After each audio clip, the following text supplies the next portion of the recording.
you for being here. Check out my Patreon.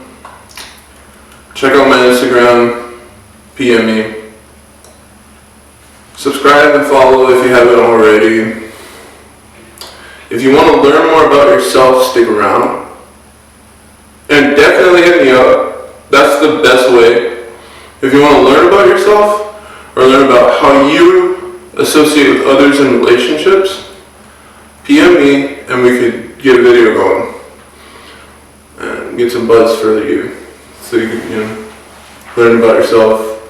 And then do it whenever you want. And it's always going to be there and stuff. So, once again, thank you for being here, guys. Today, I get to talk about one of my classmates' birth chart, and I'm super grateful that she asked me. I definitely look up to you, Karen, and I think you're awesome. And I hope this reaches you well, and I hope that you're able to get some kind of wisdom out of it. Once again, thank you for asking me to talk about your birth chart. It's an honor. Karen, thank you for asking me to read your birth chart. It's an honor, and I really appreciate it. First off, we all know sun signs. That's the first step to understanding birth charts. Karen, your sun sign is in Pisces, which is a very empowered sign, and I feel like it's really relevant to the Trinity. I really like how Zelda created this symbology associated with the Trinity. So it's the perfect time to mention it. Okay, that's what I'm gonna do. So earth, wind, water, and fire. There's 4 elements. But the funny thing is that for each sign, there's 3 signs. Pisces is attached to things that are super esoteric, which is why I wanted to bring up the whole Triforce thing, because I think that's really cool. Because, if you play the game or whatever, it has to do with harnessing all the elements so that you're empowered enough to face your fears and stuff, and I just think that's really cool. And Pisces has a tendency to already know that they harness all these elements, and that they are empowered. And it's really inspiring. So we're going to talk about the moon next. And Karen, your moon is in Libra, which is a sign that holds balance. Any type of balance that you can think of. Any type of deciding whether this is the right idea or this is the wrong idea.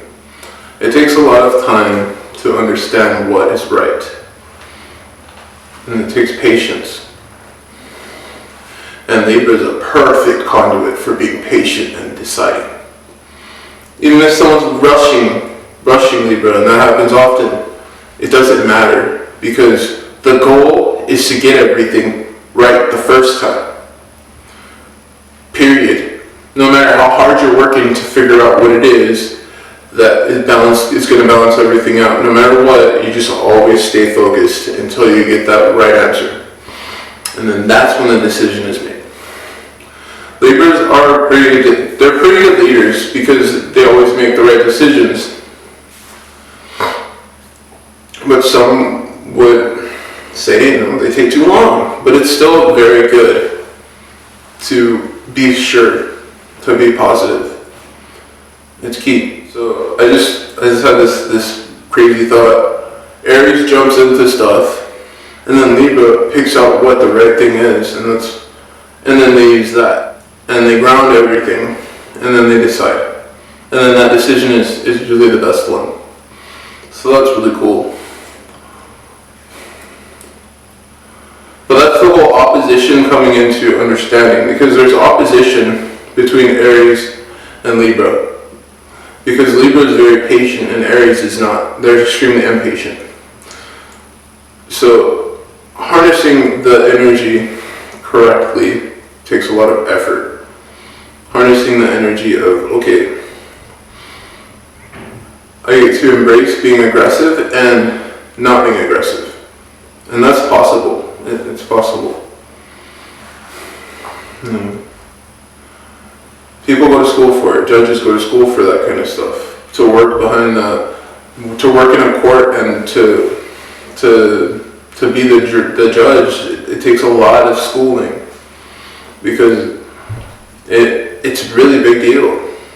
And it can't just be like, okay, I'm going to wait forever to come up with a conclusion. No, when everyone is looking at you and you need to make a decision, you've already made it.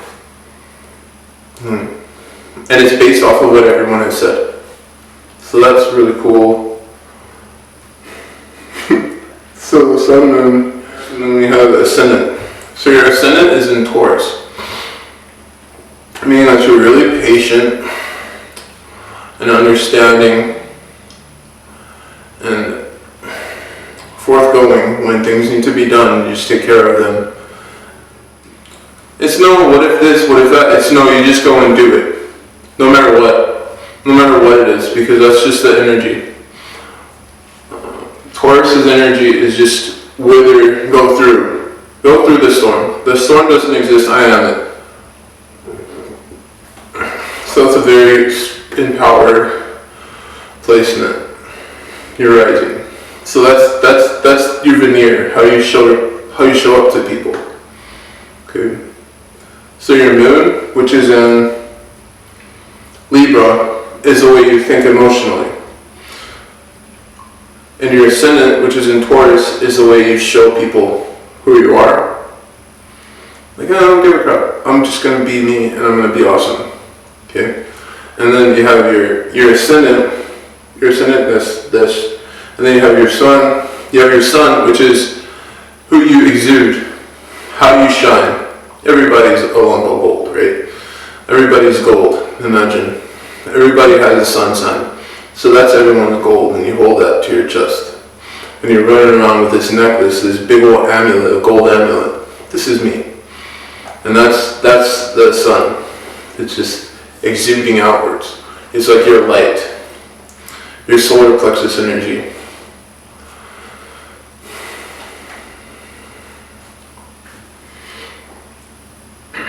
So Mercury is the energy used to communicate.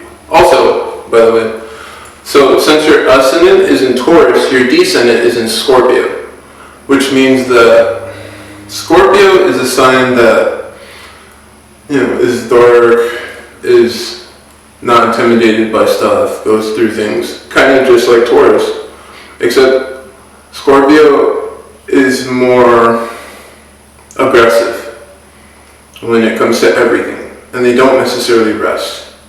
So they're sort of restless, okay? So that's the different perspective. So descendant is the sign that you tend to attract, possibly be attracted to. I happen to be a little attracted to my descendant. So, okay, so let's say you're a little attracted to your Scorpio descendant, and that it just helps you to understand yourself, possibly. But yeah, necessarily, generally speaking, your descendant is what is attracted to you, period. That's it. Your descendant is what is attracted to you. So you don't have to do anything. You just be yourself, and all of a sudden there's just a bunch of Scorpio people, energy, whatever around you, like Scorpio rising, sun, moon, whatever, just Scorpio somewhere. And the energy just happens to be attracted to you because of your descendant. So next we have Mercury. Sun, moon, rising, Mercury. Okay, so your Mercury is in Aquarius. Aquarius is the go-getter. They work really hard, and they don't really care about style. They don't care about style. If it gets done, that's how they want to do it. They don't care if it's a specific way, they just want to go and do it. And they care more about how other people feel about doing the thing. And they don't give a shit about what other people think. Period. So with communication, which is holding Mercury energy, communication is everything for Aquarius, and so is good work ethic. So both of those together make a really good person. Communicating.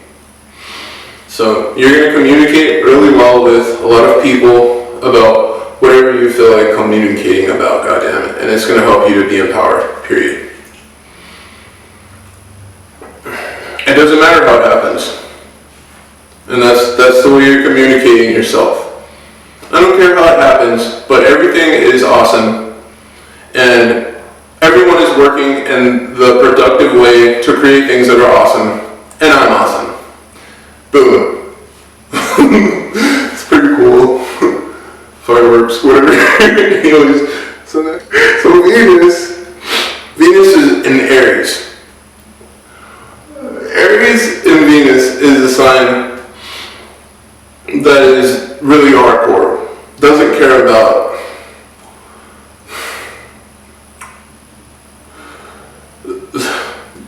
Aries doesn't care about anything but self. Aries is number one. Aries is the first thing to come out. Okay?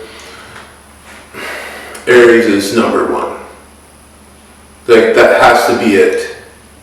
And all astrology associating everything with Aries, Aries always has to be number one. The most aggressive, the most passionate, the most friendly, the most powerful, the most inspiring, the most everything.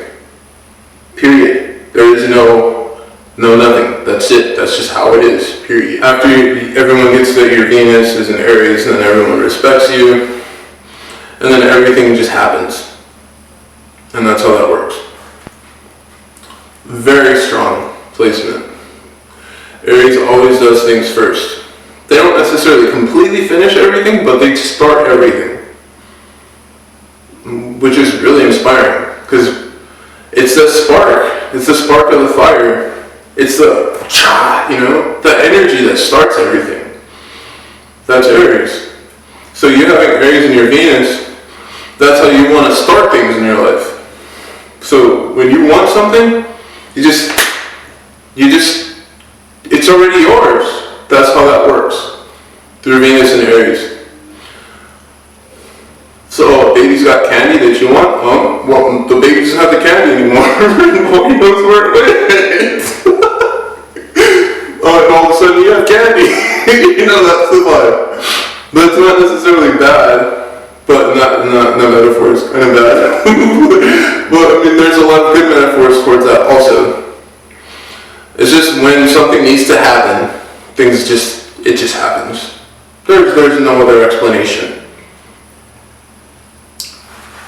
And then everyone knows it was you, because you're always the one starting everything. Because with Aries, it's either you're going to fight me, or you're going to be my friend. If you're not going to do one of those, then I'm sorry, but you don't exist. Period. Simple. It's really simple and cool. So that's Venus. That is the feeling when it comes to making friends, when it comes to learning about people, when it comes to reading books, when it comes to anything that has to do with you associating yourself with the world, making food, whatever. It's just really fast. I'm going to go do this. Okay, I'm done. I'm going to go do this. Okay, I'm done. I'm going to go do this. Blah, blah, blah, blah. That's the vibe, which is cool. Gotta be one of my most favorite signs. Aries has to be one of my most favorites. Aries really fits. It's definitely a really cool sign. Anyways. So your Venus is in Aries. Your Mars is in Cancer. Cancer is the most nurturing sign. And they're the most sheltered, the most comfortable, the best sign with kids. Cancer is really good with kids and helping the lamb to get across. Funny. We can use this example. It's fun. So you have Aries. You have Aries Mars, like my Mars, pushing the sheep. Come on, you son of a cut, blah blah. Bad words and stuff. No, pushing really hard, and it's just sitting there. But Cancer Mars would be like, here, you want this? Here, you want this carrot? And then they just hand them the carrot, sort of, and then start to walk towards the carrot, and then you back up. And it's just a lot softer, a lot nicer push. That's the energy from Cancer Mars. It's not oh, I'm gonna do this. I like being the one to help. I like being the one to nurture. If I nurture, then I get nurture back. If I help, then I get help back. That's how that works. It's really cool. It's the whole 6-9. I like to explain it that way.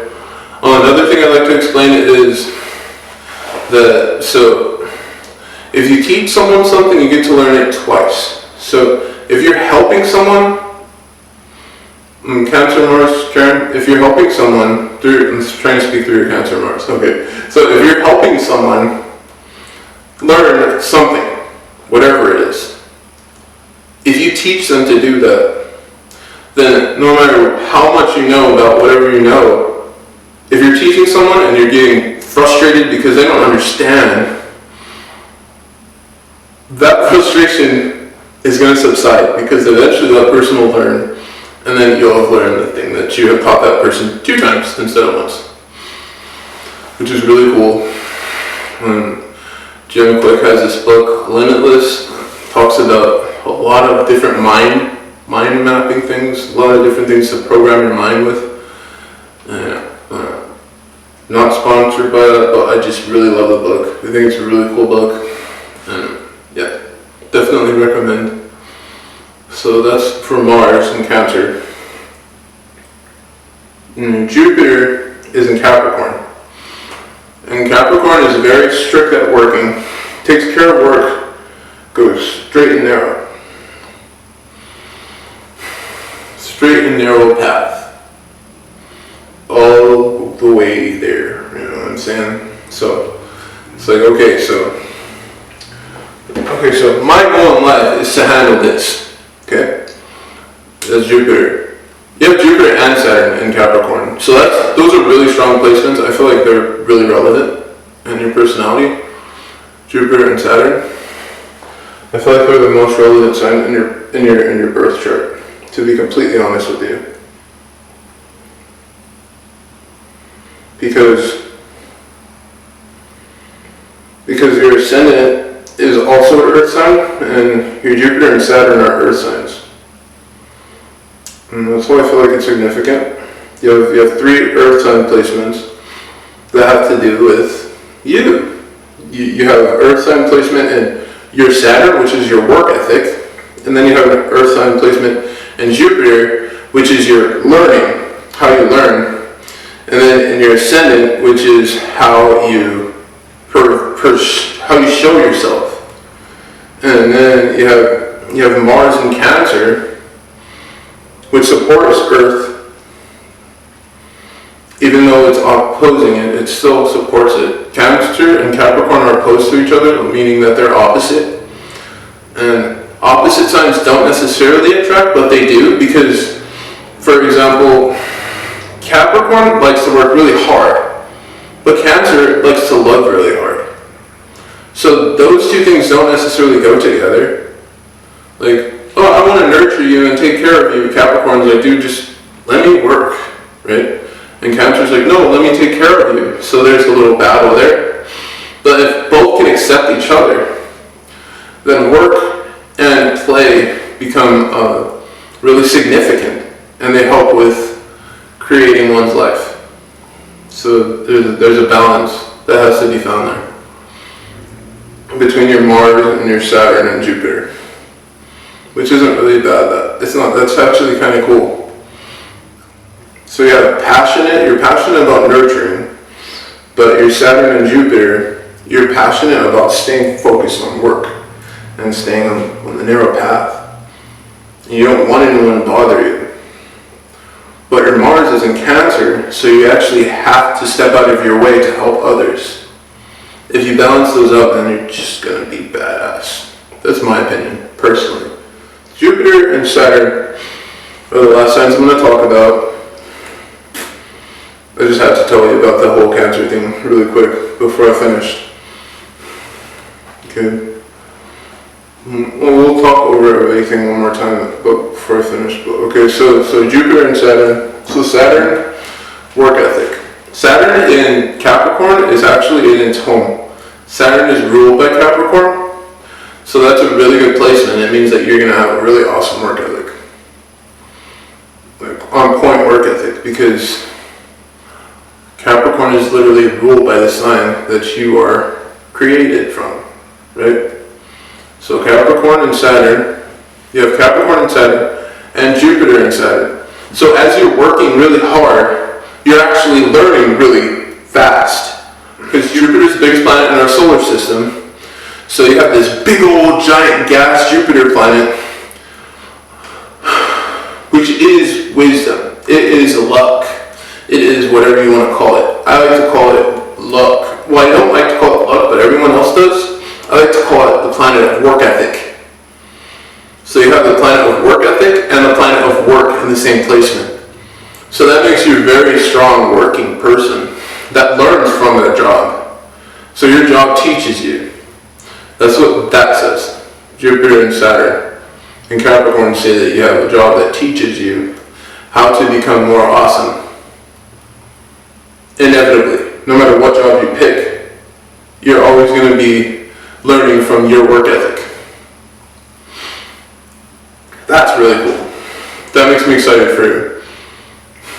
Even though you have Mars in Cancer, which is a little bit like, oh man, I need to help others after I'm done working. But I'm never done working. Okay, I'll help others on my off time, and then I'll keep working. And that's it. That's all it takes. Okay. Another placement I'd like to talk to you about, if I could find anything else, would be probably your Mercury and Venus. Okay, so you have Mercury in Aquarius, and your Venus is in Aries. Those two signs are pretty masculine. Okay? So with communicating, Mercury, you're very open, and you like to talk to a lot of people to get a lot of wisdom, and you don't give a shit what kind of wisdom it is, as long as it's bettering your life and making you more productive, which is really cool. Aquarius, by the way, is ruled by Uranus and Saturn. So you have Saturn ruled by Mercury. You have Saturn, Aquarius, and Uranus in your Mercury. I know it's a little bit of a mouthful, but that's literally what happens with Aquarius, because Aquarius is ruled by Saturn and Uranus. So you have Saturn in your Mercury. So that means that you're actually working when you're speaking to others, and you're actually being productive. And then your Venus is in Aries, meaning that when you approach life, you're not going to be very soft about it. When you approach life, when you approach your goals, when you approach things that you want in your life, you're going to be very straightforward, and you're not going to give a shit. And that's it. Okay, I want this, I'm going to go and get this. And that part I really respect, because I have a lot of things in my life that I want to do. I'm pretty bashful though, because my Venus is in Libra, which is the opposite of Aries, so they're in opposition. So I get to balance that out and learn to understand how to be aggressive and passive at the same time. Your Venus and your Mercury are masculine, meaning that when you communicate, you might say things that are a little uncomfortable for people. I personally like to believe that spirit is led by the masculine and feminine energy. Because the skin weighs a shitload of pounds, right? So it's super physical, obvious.